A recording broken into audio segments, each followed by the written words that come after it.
기도하겠습니다. 하나님 감사합니다. 오늘도 저희들 부르시고 또 주의 말씀 가운데 서게 하시니 감사합니다. 겸손히 주의 말씀을 받게 하시고 또 받은 말씀을 순종하며 믿음으로 살아가는 저희들이 다 되게 하여 주옵소서. 종의 입술을 주장해 주시기를 원하옵고 예수님의 거룩하신 이름으로 기도합니다. 아멘. 할렐루야. 이제 소아시아 7교회 중에서 오늘은 이 두아디라 교회에 대해서 우리 함께 생각을 하면서 과연 하나님께서 이 두아디라 교회를 통해서 우리에게 무엇을 말씀하시는가 이것을 발견하고 또 그 은혜의 말씀 가운데 우리가 순종하며 살아가게 되기를 바랍니다. 이 두아디라 지역이라고 하는 것은 이 생산성이 굉장히 많은 지역이었습니다. 그래서 당연히 경제 활동이 아주 활발한 곳이었고 또 이 지역을 탐내는 그런 전쟁 전문가들이 많이 있었기 때문에 자연히 이 군사적인 요충지가 돼서 또 전쟁을 많이 겪었던 그런 지역이기도 합니다. 기원전 1세기까지 이 지역은 거의 전쟁으로 인해 가지고 평화가 별로 없었던 오늘 그런 지역이었고 로마가 점령한 이후에 오히려 평화가 찾아왔던, 전쟁이 없어지고 평화가 찾아왔던 그런 지역이었다고 볼 수가 있습니다. 그래서 그때부터 이 두아디라는 그 지역의 특성을 잘 살려가지고 상업 그리고 제조업이 많이 발달하게 되고 경제적인 번영을 누리게 되었던 오늘 그런 지역이라고 볼 수가 있습니다. 그리고 이 지역은 아주 유명한 그 여성 성도의 고향이기도 합니다. 누군가 하면 여러분들이 잘 아는 누굴까요? 루디아. 사도행전에 나오는 이 루디아가 바로 이 지역의 출신입니다. 루디아는 바울 사도를 만나서 자기 집에서 먼저 예배를 드리면서 교회를 설립하게 됐는데 이것이 바로 우리가 잘 아는 빌립보 교회가 되는 것이죠. 자, 그리고 이 루디아는 자주장사를 했다라고 기록되어 있지 않습니까? 자주장사 루디아 이렇게 되어 있습니다.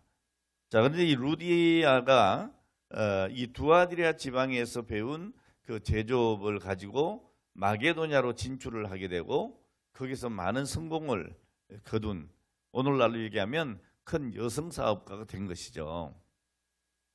자, 그래서 이 바울 사도의 평생 선교 동력자로 오늘 아주 귀한 역할을 했던 사람이 바로 이 루디아입니다. 기독교 역사에 크게 쓰임받은 여성 사역자이기도 하죠. 오늘 여러분들이 바로 이런 루디아 같은 사역자가 되기를 주의 이름으로 축복합니다. 자, 7교회에 보낸 요한계시록의 편지 내용 가운데 이 교회가 어떻게 보면 제일 긴 문장으로 기록되어 있다 이렇게 볼 수가 있어요. 자, 이 교회에 대한 주님의 평가는 두 가지입니다. 칭찬과 책망. 이 양면성을 다 가지고 있는 오늘 그런 교회입니다. 자, 오늘 이 소아시아 7교회를 말씀하고 있을 때 이 소아시아 7교회는 곧 누구라고 했어요? 오늘날의 우리들의 교회의 모습이다. 이렇게 볼 수가 있을 겁니다. 어떤 교회는 빌라델비아 교회처럼, 어떤 교회는 버가마 교회처럼, 또 어떤 교회는 오늘 이게 두아디라 교회처럼 이런 모습들을 다 가지고 있다 이 말이죠. 그 교회의 모습들을 우리가 살펴보면서 과연 우리 교회는 어떤 모습이고 과연 하나님께서 어떻게 우리 교회를 칭찬하실 것이며 또 혹시나 우리가 하나님 앞에 책망받는 일이 있다면 뭘까? 이것을 발견하고 어떻게 해요? 회개를 해야 되겠죠. 자, 오늘 이 두아디라 교회를 살펴보면서 왜 이 두아디라 교회는 주님의 평가 속에 칭찬도 있었고 또 책망도 있었겠는가? 이 양면성이 무엇일까? 이걸 우리가 한번 생각해 보아야 될 줄 압니다. 자, 그렇게 여러분 이 땅에서 거룩한 삶을 살았다고 하는 사도 바울도 스스로 고백하기를 이런 고백을 했습니다. 내가 원하는 바 선을 행치 아니하고 원치 아니하는 바 악을 행하였다. 그래서 나는 죄인 중에 뭐다? 괴수다 라고 하는 고백을 했어요. 제가 무슨 말씀을 드리는가 하면 사실 우리가 신앙생활 하면서 다 밝은 부분만 있는 게 아니고 어두운 부분도 있단 말이에요. 잘하는 게 있는가 하면 잘 못하는 부분도 있다는 얘기예요. 근데 중요한 게 뭡니까? 내 어두운 부분, 신앙의 어두운 부분을 찾아내고 회개하고 또 그것을 하나님께 용서를 받고 또 내 삶의 새로운 그런 믿음의 자세를 확보하는 것. 오늘 이건 대단히 중요한 일이라고 하는 거죠. 사실 여러분 바울 사도가 나는 죄인 중에 괴수입니다 이렇게 얘기한 것은 다른 사람보다 더 많은 죄를 졌다 그런 의미는 아니잖아요. 오히려 뭡니까? 하나님의 은혜를 깨닫다 보니까 그 하나님의 은혜에 비해서 내가 하고 있는 삶의 모습이 내가 살고 있는 그 삶의 모습이 너무나 안타까운 것이 많더라는 거죠. 내가 열심히 믿음 생활하고 열심히 사역한다고 했지만 하나님의 은혜를 생각할 때에 와 나는 죄인이라는 얘기예요. 그러니까 여러분 은혜가 들어간 죄가 들어간 곳에 은혜가 넘친다는 말씀이 바로 이런 역설적인 이야기일 거예요. 오늘 여러분 정말 세상에 악한 사람들은요 자기가 악하다고 절대로 안 합니다. 근데 오히려 선한 사람들이 뭐라고 해요? 난 부족하다 이렇게 얘기한단 말이에요. 여러분 우리 신앙생활도 마찬가지예요. 내가 이만하면 됐지. 이건 여러분 하나님 앞에 교만한 거예요. 근데 우리가 정말 은혜를 많이 받고 하나님의 많은 축복을 받았음에도 불구하고 그 받은 은혜를 생각하고 나의 행하는 믿음의 모습을 보면 너무 내가 죄인 같은 거예요. 오히려 이것이 여러분 정상적인 겁니다. 예. 자, 그러니까 여기 바울 사도가 내가 원하는 바 선을 행치 아니하고 원치 아니하는 바 악을 행한 사람이었다라고 얘기한 것은 어떻게 보면 참 역설적인 표현이라고 볼 수가 있어요. 우리는 따라갈 수 없는 믿음의 소유자니에요. 그런 바울이 그런 고백을 했다면 여러분 우리가 내 행위에 대해서 뭘 자랑할 게 있겠어요? 오늘 우리의 신앙생활에 대해서 뭘 내놓을 게 있겠어요? 하나님 앞에. 나의 모든 나된 것은 하나님의 은혜인 거죠. 그것밖에는 우리가 고백할 것이 없는 것이죠. 자, 우리가 어쨌든 이 두아디라 교회가 무엇을 잘했고 또 무엇이 잘못됐는가 이것을 우리가 살펴보면서 오늘 우리의 신앙의 갈 길을 찾게 되는 오늘 귀한 은혜의 시간이 되기를 원합니다. 사람들은 참 모순된 것 같아요. 모순된 것 같아요. 뭐 요즘 이렇게 참 이 우리나라에 돌아가는 내용을 봐도 참 모순된 것이 많은 것 같다.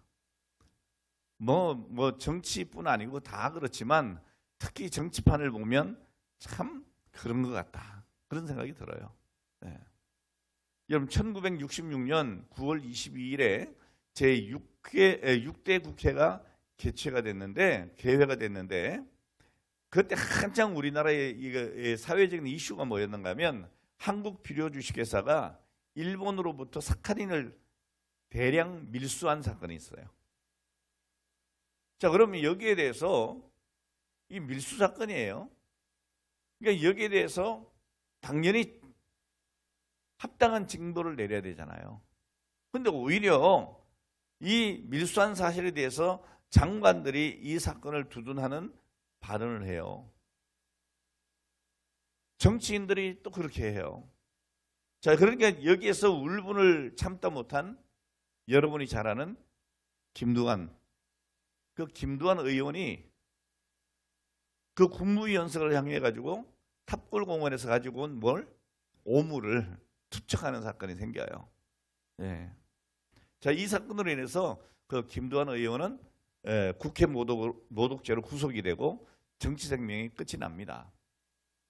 자, 그렇지만은 이 재벌과 부패한 관료들의 행태로 답답해하던 국민들은 어떻게 해요? 오히려 속이 시원했던 거죠. 네. 오히려 이 김두관 의원은 그 일로 국민들에게는 박수를 받았어요. 자, 김두관은 이 부패한 정치 관료들과 국회를 향해서 오물을 투척을 했지만 요즘 가만히 생각해 보면 그런 생각이 들어요. 우리가 뽑아둔 정치인들이 자기를 뽑아준 국민들의 마음에 이 오물을 뿌리는 거 아닌가? 그런 생각이 가끔 들어요, 저는. 예. 기분이 아주 좀 씁쓸해요. 여러분, 사실 이 정치라고 하는 것이 흑백 논리로 이렇게 딱 선악을 판단할 수 있는 그런 건 아니잖아요. 예. 그러니까 뭔 옳고 이건 그러다. 그건 정치가 아닌 겁니다. 흑백 논리로 판단할 수 있는 것은 아니죠. 그렇기 때문에 누가 옳고 그런가 하는 것은 사실 하나님의 섭리 안에서 역사가 판단할 거예요. 그러니까 그런 얘기 많이 하잖아요. 뭐 이런 사건에 대해서 역사가 판단할 거다. 뭐 이런 얘기를 많이 하잖아요. 뭐 오늘날 뭐 대통령이 구속되고 뭐 영부인이었던 분이 또 구속되고 뭐 이런 부분들도 잘못이 다 있겠지만 역사가 나중에 판단할 문제겠죠. 뭐 과거에도 마찬가지예요. 여야 할 것 없이 정권이 바뀌면 이런 일들이 계속 반복적으로 일어나게 되는데 그 현재로서는 그걸 옳다 그러다 이렇게 판단하기가 참 어려운 부분들이 많이 있어요.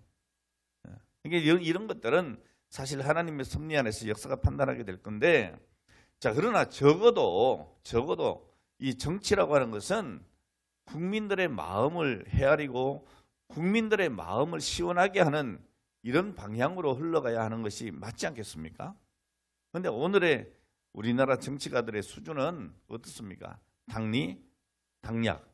이제 뭐 그것도 없는 것 같더라고요. 같은 당 안에서 뭐 쥐어뜯고 머리 뜯고 뭐 별짓 다 하더라고요. 예?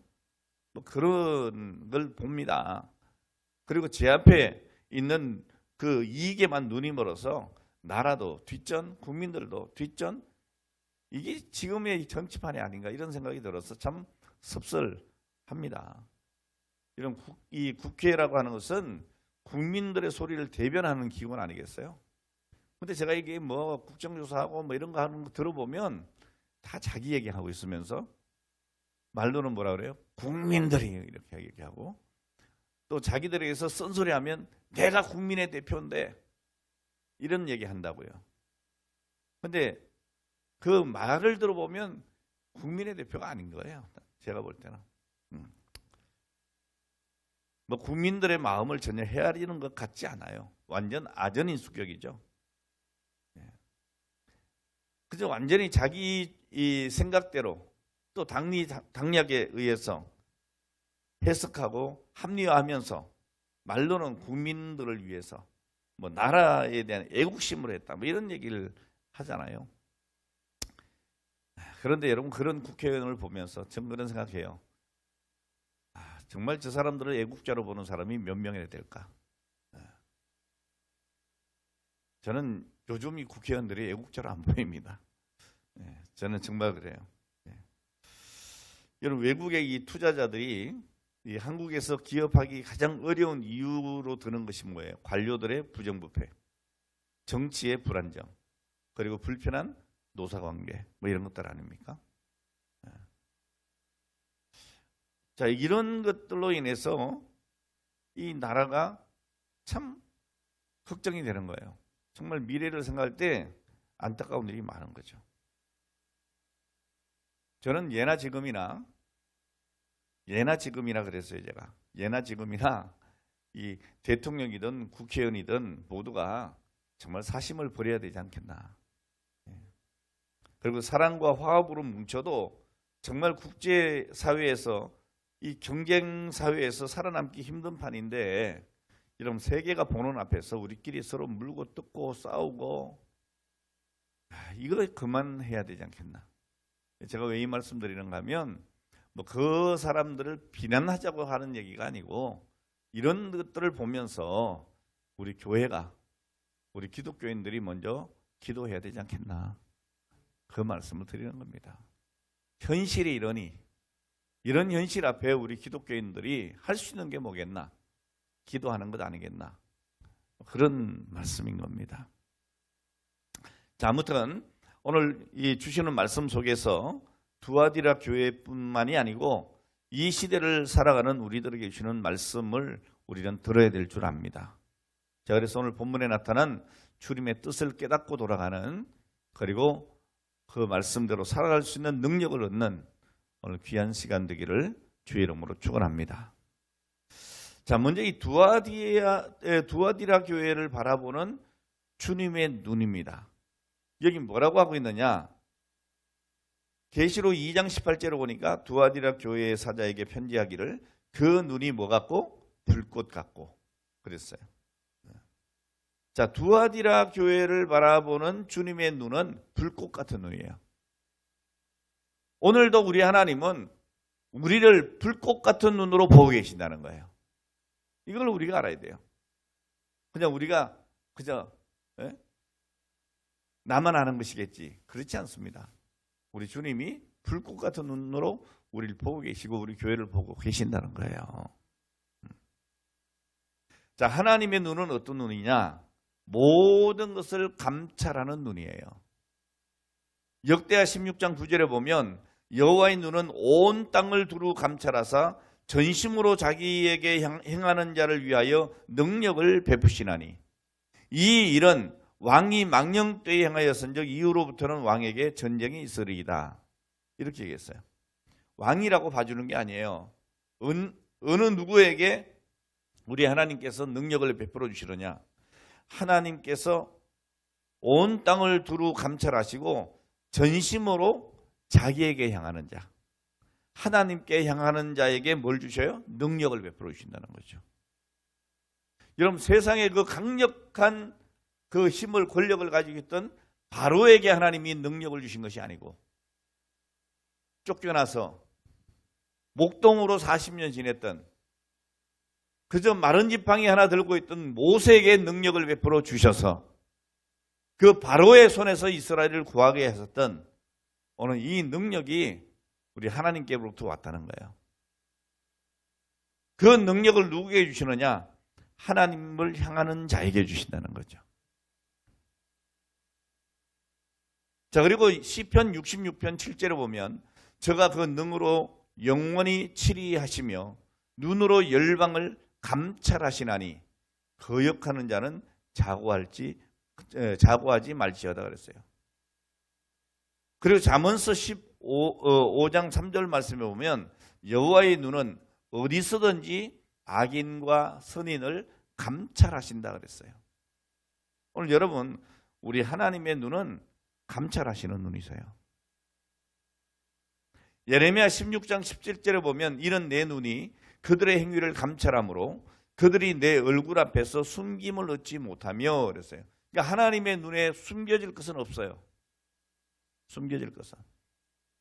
어떤 아버지 도적이 아들 데리고 도둑질을 하러 갔잖아요. 그러면서 이제 아들한테 그러는 거예요. 야, 망 잘 봐? 망 잘 봐야 돼? 누가 오면 나한테 얼른 얘기해. 누가 보면 얼른 얘기해라. 그리고 담을 탁 넘어가려고 그러니까 아들이 아버지 누가 보고 있어요. 이 아버지가 깜짝 놀라 내려왔잖아요. 보니까 아무도 없어. 장난치지 말고 똑똑히 보고 있어. 또 담을 넘으려고 하니까 이 아들이 아버지 보고 있어요.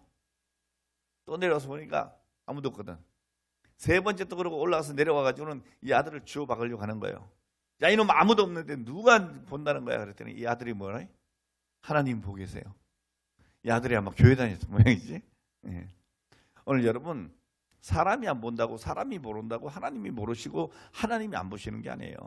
하나님은 감찰하시는 하나님이시라는 거예요. 자, 그래서 그들의 죄악이 내 목전에서 은폐되지 못함이라고 예레미야 16장 17절에 분명히 말씀합니다. 오늘 우리 하나님의 눈은 어떤 눈이라고요? 불꽃 같은 눈이시다. 아멘. 우리 예수님은 불꽃 같은 눈을 가지신 분이시라고요. 자, 주님께서는 이 불꽃 같은 눈으로 누구를 봤어요? 두아디라 교회를 보신 거예요. 자, 그때에 어떤 모습이냐? 주님의 불꽃 같은 눈으로 보신 이 두아디라 교회의 성도들의 모습은 아주 부지런하고 근면한 사람들이었어요. 19절에 그것을 말하고 있어요. 내가 내 사업과 사랑과 믿음과 섬김과 인내를 아노니 내 나중 행위가 처음보다 많다 그랬어요. 자, 그러니까 이 두아디라 교회는 교회의 여러 가지 사업들, 그리고 섬김, 인내, 오늘 이런 것들이 많았다는 거예요. 교회가 해야 할 그 사업 뭐겠어요? 구제와 봉사와 선교와 이런 것들이죠. 자, 이런 거 잘했다는 거예요. 성실히 수행했어요. 그래서 더 많아졌어요. 오늘 그것은 우리 주님의 칭찬의 대상이 된 겁니다. 모든 성도들이 우리 주님을 섬김에 있어서 어떻게 해요? 오늘 이 두아디라 교회처럼 부지런해야 되는 거예요. 게으르면 안 되는 거예요. 게으르면. 할렐루야. 오늘 우리 하나님은요, 우리에게 똑같은 은혜를 주셨어요. 똑같은 은혜를 주셨어요. 아이, 목사님 그런 얘기 하지 마세요. 우리 하나님 공평하지 않으세요? 누구는 부자고 누구는 가난하고 누구는 똑똑하고 누구는 똑똑하지 못하고 누군 잘나고 누군 못났잖아요. 그러는데 그렇지 않아요, 여러분. 사실은 하나님은 공평하신 하나님이세요. 네. 송명희 시인의 노래처럼 공평하신 하나님이시라니까. 네.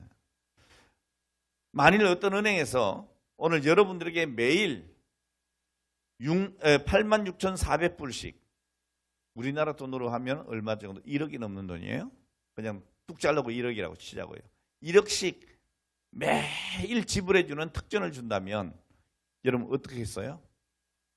자, 그런데 여기에 조건이 하나 있어요. 뭔가 하면 그 돈은 그날 다 써야 된다는 거예요. 그날. 저축도 안 돼요. 다음 날 이혼할 수도 없어요. 다 쓰는 것입니다. 다 못 쓰면 그날 저녁에 회수되는 거예요. 구약시대 때 이런 일이 한 번 있었죠. 어떤 사건? 만나 사건. 그날의 것만 먹을 수 있는 거예요. 근데 오늘은 제가 드리는 말씀은 오늘 여러분들에게 이 1억씩 줘. 오늘 다 써야 되는 거예요. 예? 자, 이 은행이 바로 하나님의 침묵이라고 하는 이름의 은행이랍니다. 자, 이 은행이 날마다 여러분에게 지불하는 돈이 뭐냐? 시간입니다. 우리는 날마다 어김없이 86,400초의 시간을 지불받습니다. 24시간. 자, 이거는 엄청난 특혜죠. 자, 이 특혜를 우리는 정말 어떻게 사용하고 있느냐 하는 거죠. 얼마나 착실하게 오늘 이 시간을 사용하고 있는가, 이걸 살펴야 된단 말이에요. 그러니까 내가 하루를 삶에 있어서 게으르면 안 된다는 거예요. 똑같은 24시간이 우리에게 주어졌는데 똑같이 하루에 86,400초를 우리가 하나님께로부터 받았는데 여러분 이거를 우리가 게을리 쓰면 안 된다는 거예요. 게으르면 안 됩니다. 여러분 잠언서 10장 4절에 보면 손을 게으르게 놀리는 자는 가난하게 되고 손이 부지런한 자는 부하게 된다 그랬어요. 이건 세상의 이치인 것 같아요. 예. 자, 그리고 로마서 12장 11절에 보면 이 부지런하여 게으르지 말고 열심을 품고 주를 섬기라고 했습니다. 그러니까 여러분 부하다 가난하다 이것은 물질의 문제가 아니에요. 여러분 돈이 많다고 부자입니까? 전 돈 많은 사람 중에 정말 불쌍한 사람 많이 봤어요. 많은 것을 가지고 있으면서도 늘 없이 살아요. 마음에 평안이 없어요. 네? 저도 이렇게 이 활동을 많이 하는 사람 중에 하나 아닙니까? 근데 가보면 100명을 만나면 거의 뭐 한 90명은 나보다 나은 것 같아요. 저보다도. 예? 사는 것도 그렇고 뭐 모든 게. 근데 그 90명이 저한테 얻어먹는다니까요. 뭔 얘기인지 아세요? 제가 뭐 꼭 돈을 써서 뭐 대접한다는 건 아닌데 뭔가 이 사람들이 부족해. 예. 나의 도움이 필요한 거예요. 네? 제가 깜깜이 이분들 보면 저럴 필요가 없는데 싶은 사람들이 너무 많은 거예요. 오늘 여러분 정말 우리는 우리에게 주어진 하나님의 시간 안에 우리에게 주어진 달란트를 게으르지 말고 열심으로 사용해야 돼요. 나머지는 다 낭비되는 거예요. 회수되는 거라고요. 예? 제가 뭐 이런저런 일 많이 하잖아요. 그러다 보니까 12시 전에 자는 게 너무너무 아까운 거예요. 저는. 너무. 그러니까 12시 전에 이렇게 잔다는 생각을 저는 못 하겠더라고요. 보통 1시, 2시 이렇게 해서 눈을 감아요. 오늘 여러분, 시간이 아깝지 않습니까? 여러분, 우리에게 똑같이 주신 거예요. 그러니까 저는 솔직히 말하면 제가 살아가는 데 대해서 뭐 그렇게 별로 뭐 이렇게 모자람이 없는 것 같아요. 저는 솔직히 말하면. 뭐 이건 제가 뭐 어떻게 풍성하게 풍부하게 물질적으로 누리고 이런 의미는 아니에요. 제가 할 일을 한다 이런 의미지. 오늘 여러분 세상 일도 부지런해야 되겠지만은 주를 섬기는 일에 게으르면 안 된다는 거예요.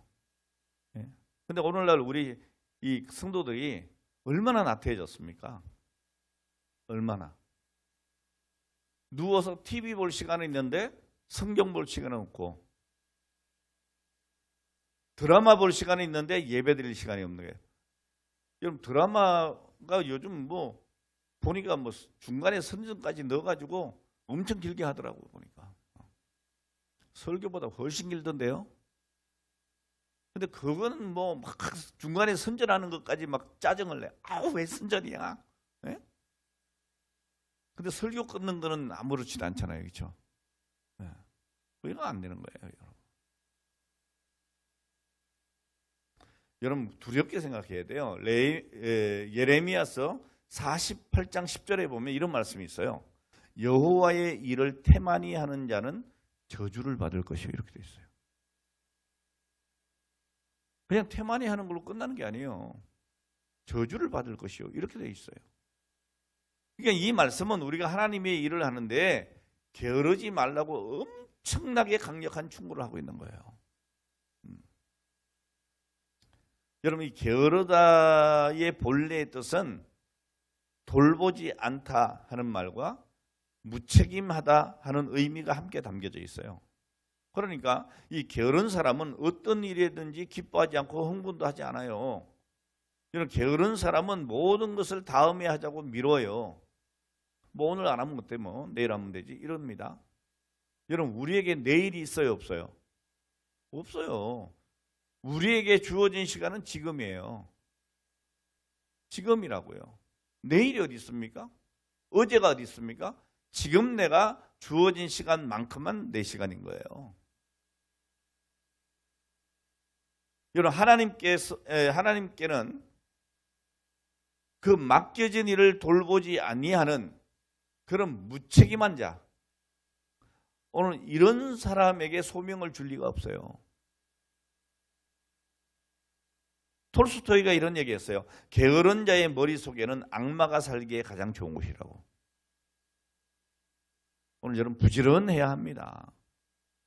게으름이 낳은 모든 결과와 생각이 뭐냐? 허망한 것이라고요. 쓸데없는 것입니다. 자, 그런데 이 두아디아 교회는 어땠어요? 부지런한 교회였다. 그러니까 우리 주님이 이 부분에 대해서 칭찬한 거예요. 그래서 오늘 이 두아디라 교회는 사랑과 믿음과 섬김과 오늘 그 인내로 많은 사업들을 해낸 거죠. 자, 그래서 주님은 내 나중 행위가 처음 것보다 많다라고 칭찬한 거죠. 이 말씀을 들으니까 우리가 딱 생각나는 교회가 하나 있어요. 지난번에 생각했던 에베소 교회. 에베소 교회는 뭐예요? 처음에는 좋았지만 그 처음 사랑을 버렸기 때문에 책망받았잖아요. 자, 그런데 이 두아디라 교회는 내 행위가 나중보다 더 많다고 하는 칭찬을 받았습니다. 오늘 우리 교회가 오늘 이런 칭찬받는 교회가 되어야 될 줄로 믿습니다. 주의 일에 부지런한 교회. 할렐루야. 핑계대지 않는 교회.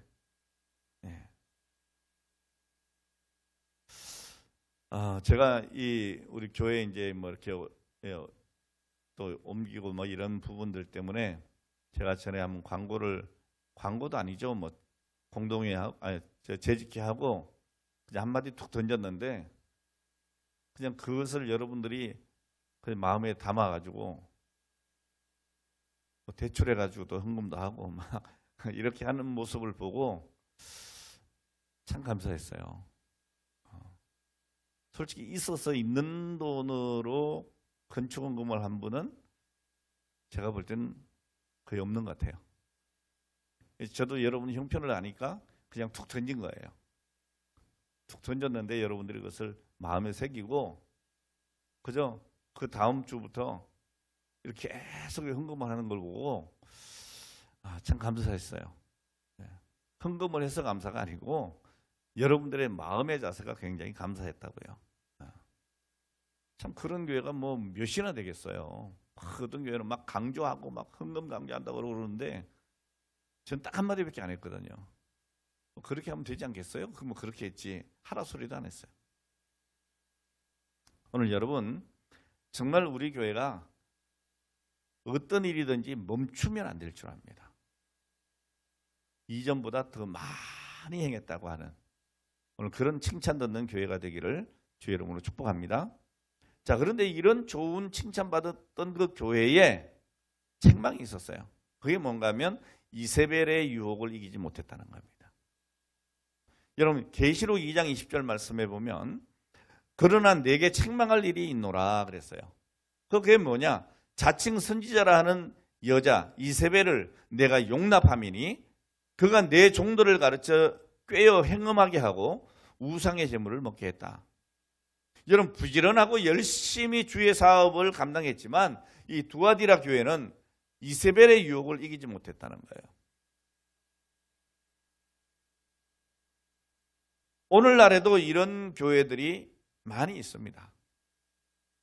오늘 여러분 많은 뭐 자선 사업도 하고 구제도 하고 이런저런 교회 프로그램을 가지고 막 열심히 섬기고 하는데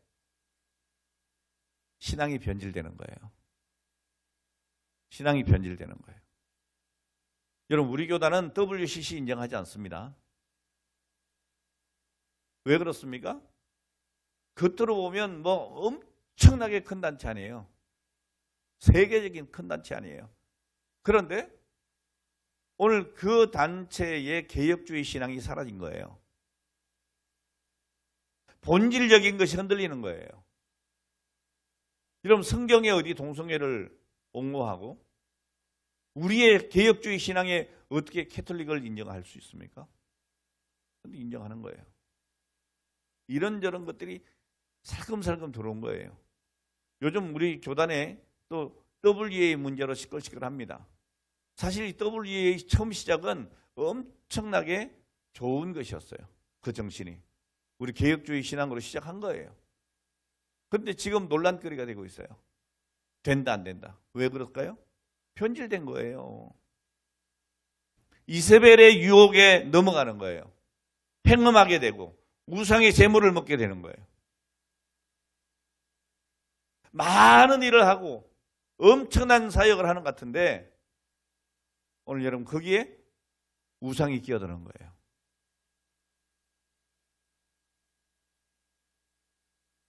오늘 여러분 우리가 이 두아디라 교회처럼 책망받지 않으려면 이세벨의 유혹을 물리쳐야 합니다. 자, 그러면 오늘날 우리 성도들에게 있어서 이 이세벨의 유혹이 뭘까? 뭐 여러 가지 있겠지만 제가 몇 가지만 얘기하면 은사 위주의 신앙을 경계해야 됩니다. 우리 한국 교회가 굉장히 어지럽게 된 게 뭐냐면 바로 이 은사 신앙이에요. 은사를 부정하는 거 아닙니다. 여러분 기도하면 병자도 낫고 안정기도 일어나고 죽은 자도 살 수 있죠. 하나님 능력이죠. 예. 자, 이 이세벨은요, 그런데 자칭 선지자였다 그랬어요. 여러분 본문에 보면 자칭 선지를 하는 여자라고 그랬어요. 자, 이걸 볼 때에 이 여자는 선지자이긴 한데 자칭이에요. 그러니까 하나님이 세운 것이 아니에요. 가짜라 이 말이에요. 우리나라에도 그런 사람들이 많이 나타났어요. 대표적인 인물 중에 하나가 누구예요? 박태선 장로. 남대문교회 장로였어요. 근데 이 양반이 집회를 하면 막 병자도 일어나고 막 그러는 거야. 우리 장로님, 권사님 아실 거예요. 예. 뭐 그 시대니까, 그죠? 그러니까 사람들이 그 엄청난 그 은사 집회를 통해서 뭐 집회하면 끝나면 속된 말로 밖에서의 뭐 금목걸이, 뭐 팔찌, 시계 이런 게 잔뜩 찼다 그러잖아요. 결국에는 여러분 이단이 된 거예요. 그러니까 이 가짜 선지자들에게는 사람들을 현혹시킬 만큼의 거짓된 영적인 은사가 있다는 거예요. 이걸 우리가 분별할 줄 알아야 돼요. 네? 그러니까 거기에 분별하지 못하고 넘어간 사람들이 다 신앙촌으로 들어가잖아요. 신앙촌으로. 통일교도 마찬가지죠. 요즘에 뭐 신천지도 마찬가지예요. 요즘 간혹 여러분 이제 신천지에 대한 그 유튜브 이렇게 보면 저런 데서 저렇게 넘어갈 수 있나 싶잖아요. 그것도 대학생들이. 예? 말도 안 되는 짓이에요. 오늘 여러분 중요한 게 뭔가 하면 이런 영적인 은사 능력은 사탄도 가지고 있다는 거예요. 그러니까 우리가 이 은사 제일주의 신앙에 빠지면 대단히 위험하다. 말씀 중심해야 된다. 여러분 우리의 신앙은 말씀과 기도로 항상 뼈대가 굵어져야 하는 거예요. 여기 흔들리면 안 되는 거예요. 예? 어디 은사가 있다. 우르르 우르르. 그러다 우리 한국교회가 많은 상처를 입게 된 거예요. 제가 다시 말씀드리지만 은사를 제가 부정하는 거 아니라고 했어요. 전 이렇게 신방을 할 때에 아픈 분이 있다. 근데 유난히 또 이렇게 참 소위 말하는 신유의 은사가 있다 누가 그러면 같이 가서 난 기도하지. 그건 그분에게 준 은사일 수 있으니까. 그렇잖아요. 뭐 목사가 다 합니까? 그건 또 아니잖아요. 인정한다 이 말이에요. 근데 거기에 빠져들면 안 된다. 그게 다라고 생각하면 안 된다 이 말이에요. 우리는 말씀과 기도의 뼈대가 굵어야 된다. 자, 그리고 보이는 것을 쉽게 믿으려고 하는 이 약점을 우리가 경계해야 돼요. 무슨 얘기입니까? 오늘 22절에 보면 거로더불어 가늠한 자들이라고 하는 표현이 나와요. 이걸 보면 남자들의 눈을 매료시킬 만큼 아마 이세벨이 매혹적인 외모를 가졌던 것 같아요. 자, 근데 이걸 뭔 얘기인가 이런 겁니다. 여러분 요즘에 그 비정상적인 교회들이 있잖아요. 네? 그런 단체들이 있잖아요. 그거 보면 지도자들이 신격화가 되는 거야. 네. 그리고 아주 거룩하고 위험 있게 보이기 위해서 막 연출을 해요. 연출을 막 기생 오래비처럼 막. 네? 나는 진짜 이 소름 돋는데 그런 거는 뭐 제 주변에도 있어요. 목사님들 중에 아주 뭐 화려하고 아주 이상한 옷을 입고 아주 신비한 분위기를 연출을 하고 막 교회도 막 이렇게 보면 아주 좀 신비롭게 강단을 막 꾸미고 그런 일들을 하잖아요. 거의 보면 사이비들이 그래요. 예?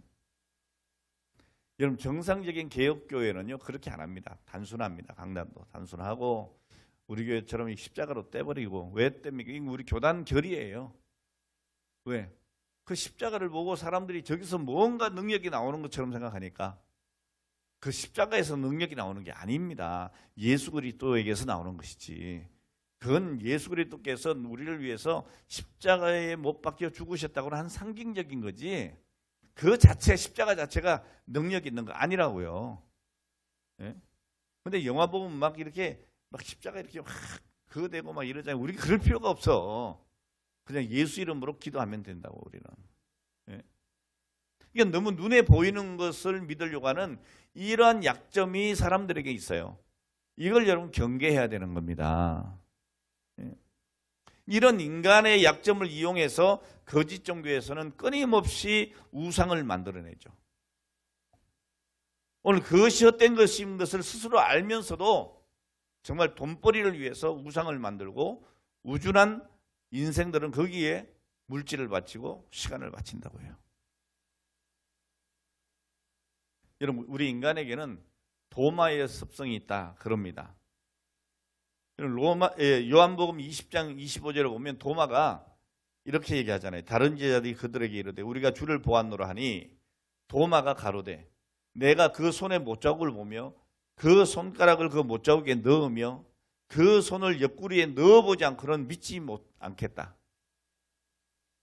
오늘 여러분, 이걸 철학적으로 보면 경험주의라고 하는 용어를 쓸 수가 있어요. 내가 경험해보지 않은 것은 못 믿겠다, 이거 아니겠어요? 네. 여러분, 내가 경험하지 않는 것이 다 아닌 것은 아니잖아요. 그래야 안 그래요?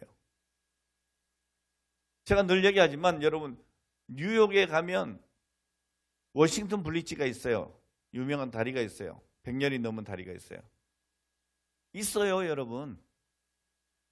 우리 장로님 아멘 하셨는데 가보셨어요? 안 가봤어요. 근데 왜 아멘 했어요? 제가 보고 와서 얘기하니까 장로님 그런 다리가 있더라고요. 그러니까 안 가봐도 이제 장로님은 뉴욕에 미국 뉴욕에 가면 워싱턴 브리지라고 하는 다리가 있대. 그 당연히 있는 거예요. 그때부터는 이제. 그럼 누가 물어봐. 장로님 가보셨어요? 아니? 근데 어떻게 그걸 믿어요? 우리 목사님이 가보고 있다고 그랬어. 이해가 돼요? 네. 여러분, 우리가 천국이 있어요, 없어요? 가봤어요? 안 가봤는데 어떻게 믿어요? 성경에 그렇게 말씀하고 있잖아요. 사람이 얘기한 것도 아니고 우리 주님이 말씀하시잖아요.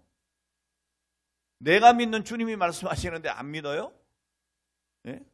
근데 여러분, 우리가 신앙을 가지고 있으면서도 경험주의에 빠질 때가 너무 많아요. 봐야 믿지. 증거 보여봐. 뭐 이런다고. 네? 여러분, 이런 표현들이 인간의 습성을 잘 표현해주고 있는 거예요. 그러나 분명히 말씀드리건데 여러분, 신앙은 경험주의가 아닌 거예요. 보이지 않는 것을 보는 것 같이 믿는 것이 참 믿음인 거예요. 이게 히브리서에 말씀하고 있는 거잖아요. 자, 그런데 이 이세벨주의자들은 이런 인간의 약점을 이용해요. 그래서 아주 신비한 능력이나 이적이나 이런 것들을 막 선전해요. 여러분, 여기에 여러분 유혹되면 안 된다. 그런데 이 두아디라 교회가 그 유혹에 넘어간 거예요. 넘어간 거예요. 네? 여러분, 이 부흥의 광고에 옛날에 막 그런 거 많이 있었어요. 불의 종이 왔다, 뭐 능력의 종, 막 예? 병마가 물러가고 하늘에서 막 축복이 떨어진다, 막 이런 거 해가지고, 그리고 막 거기서 뭔가 일어나는 것처럼. 그게 아니죠. 우리는 말씀 속에 먼저 우리 영혼의 치료가 필요하고, 그렇죠?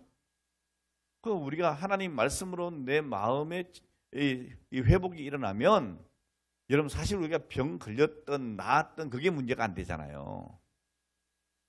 어떻게 여러분 예수님 믿으면 모든 은혜가 병 들린 자가 다 고침받아야 그게 은혜다 그러면은 세상에 병자들이 어디 있겠어요.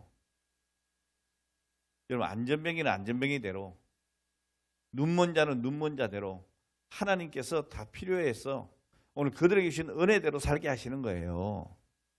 그러니까 모든 사람이 다 눈 떠야 되는 거 아니라니까. 예? 그러니까 송명희 시인은 뇌성마비로 온 몸이 뒤틀리고 말도 제대로 못하지만 공평하신 하나님이라고 그 은혜를 깨닫고 고백하고 찬양하잖아요. 오늘 여러분, 보지 않고도 믿는 신앙을 통해서 우리는 이세벨 유혹을 물리칠 수 있습니다. 요한복음 20장 29절에 보면 예수님께서 말씀하셨습니다. 보지 못하고 믿는 자들이 복되다. 오늘 여러분, 보지는 않았어도 믿는 자 되시길 바랍니다.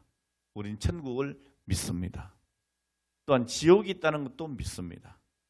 우리는 하나님의 그 모든 역사를 믿습니다. 장차 오실 주님을 믿습니다. 내가 직접 눈으로 보지 못했지만 2000년 전에 오신, 그리고 나를 위해 죽으신 예수 그리스도, 그분을 믿습니다. 부활하신 그분을 믿습니다. 이거 여러분 봐서 믿나요? 아니잖아요. 자, 그리고 이런 이세벨의 유혹에 빠진 두아디라 교회를 하나님께서 책망하고 버리지 아니하셨어요. 이게 중요한 부분 아니에요? 이런 두아디라 교회에 하나님은 기회를 주셨어요. 무슨 기회? 회개의 기회를 주셨어요. 그러니까 우리에게 중요한 게 뭡니까? 우리가 지금까지 잘못했다, 불신앙으로 살았다, 또 이세벨의 유혹에 빠졌다. 그럴지라도 하나님은 지금 우리에게 또 하루의 삶을 주신 것은 뭐예요? 회개할 기회를 주신 거죠.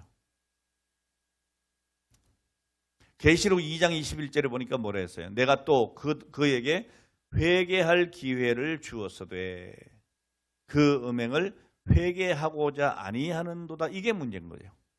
하나님은 회개의 기회를 주는데 오늘 이들이 그것을 회개하고자 하지 않는다는 거예요.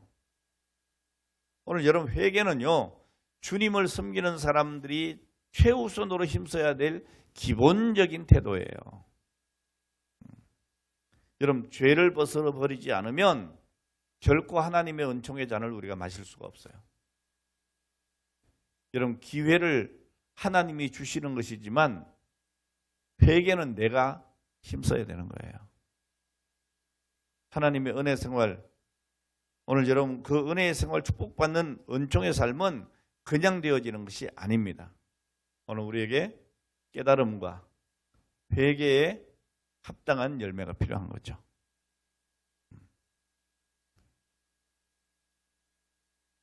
여러분 경건한 영성이라고 하는 것, 이것은 여러분 단번에 생겨나는 건 아닙니다. 우리가 정말 기도에 힘쓰고 말씀의 깊이에 들어가고 오늘 이런 깊은 신앙의 세계가 펼쳐질 때까지 우리는 우리의 모든 노력을 해야 되는 거예요. 물론 내 노력으로 구원받는 건 아니에요. 내가 그렇게 할 수 있는 것 또한 하나님의 은혜이기 때문에 구해야 되는 거죠. 오늘 여러분 진정한 회개는 그 죄의 환경과 죄의 자리를 떠나는 겁니다. 자, 그래서 우리는 때로 과감한 행동이 필요한 거죠. 결단이겠죠. 결단. 지금까지는 내가 이렇게 살았지만 이제는 내가 이렇게 살겠다고 하는 오늘 그런 결단이 오늘 우리에게 필요한 것입니다. 알 빈센트가 이런 말을 했어요. 가만히 앉아서 눈물 흘리는 것만이 회개가 아니다. 슬픔을 행동으로 바꾸고 곧 새롭고 보다 나은 삶을 향해서 움직이는 의지적인 행동이 곧 진정한 회개다. 이런 얘기를 했어요. 그래서 맨날 주여 나는 죄인입니다. 막 눈물 흘리고 일어나면 또 똑같이 살고 그게 아니라는 거예요. 예. 그건 눈물보다 더 중요한 것이 뭔가 하면 의지적인 행동 필요하다는 거죠. 더 이상 죄를 짓지 않겠다고 하는 오늘 그 결단이 우리에게 필요하다는 거예요. 자, 오늘 여러분 말씀을 정리하겠습니다. 하나님은 우리에게 회개의 기회를 주십니다. 그때 이 회개의 기회를 놓치면 안 되는 거예요. 여러분 크리스천은 회개하지 않고 신앙의 길을 결코 갈 수가 없습니다. 구약의 선지자들도 그렇고 또한 세례 요한도 외쳤고 예수님도 그 공생애의 첫 발언이 무엇이었습니까? 때가 찼고 하나님 나라가 가까웠으니 회개하고 복음을 믿으라고 얘기하고 있어요. 오늘 우리가 주님을 만나기 전에 구습을 아직까지 가지고 있다면 이제 그것을 끊어버리고 이제 주님 앞으로 돌아와야 될 때인 줄로 믿습니다. 자, 우리가 회개하지 아니하면 하나님께서 어떻게 하신다고 그랬어요? 오늘 27절을 보니까 철장의 권세로 질그릇 깨트리듯 하리라 그랬어요. 하나님이 부숴버리겠다는 거예요. 오늘 우리의 삶을 부수겠다는 거예요. 오늘 우리의 모습을 부수겠다는 거예요. 예? 자, 그런데 26절, 28절에 보면 이기는 자와 끝까지 내 일을 지키는 그에게는 어떻게 한다고요? 만국을 다스리는 권세를 주리니 내가 또 그에게 뭘 주리라? 새벽별을 주리라. 아멘. 자, 이 새벽별이 뭐겠어요? 요한계시록 22장 16절에 보면 나는 다윗의 뿌리요 자손이니 곧 광명한 새벽별이라 그랬어요. 예수님을 말하는 거예요. 자, 그런데 여러분 예수님을 우리에게 준다, 새벽별을 준다. 이건 무슨 뜻이에요? 예수님처럼 된다는 거예요. 우리는 그리스도의 장성한 분량까지 자라나는 거예요.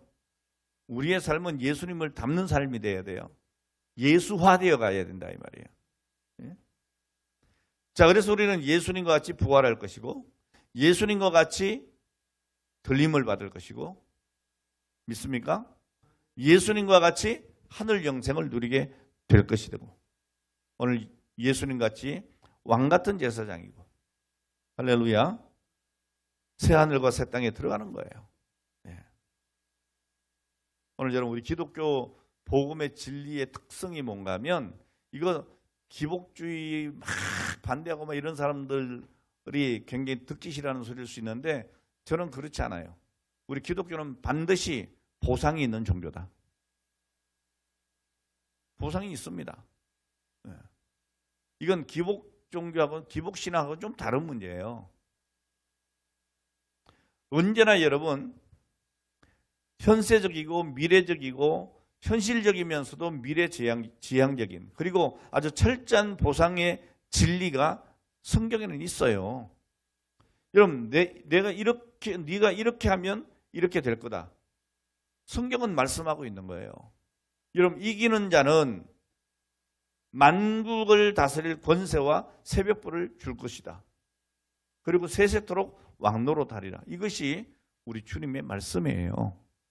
오늘 여러분, 우리가 신앙을 지키고 버릴 것을 버리고 정말 주님의 말씀에 의지하여 여러분 선한 일에 열심을 품고 게으르지 않는 오늘 그런 성도가 되고 그런 우리 교회가 되기를 주의 이름으로 축원합니다. 기도합니다. 하나님 아버지 감사합니다. 오늘도 두아디라 교회를 향하여 말씀하신 오늘 그 말씀으로 저희들을 깨닫게 하시니 감사를 드립니다. 이 말씀을 굳게 믿고 이기는 자가 되게 해주시고, 그래서 어떤 유혹도 또 이 세상의 어떤 것이라도 우리가 물리치고 하나님의 사람으로 영육간에 든든히 서게 하시고 우리 하나님 주시는 그 능력으로 살아가는 능력자들이 되게 하여 주시옵소서. 오늘 우리 교회가 주님이 기뻐하시는 사업을 사랑과 믿음과 인내를 가지고 섬김으로 정말 잘 감당해 나갈 수 있도록 인도해 주시옵소서. 예수님의 거룩하신 이름으로 기도합니다. 아멘.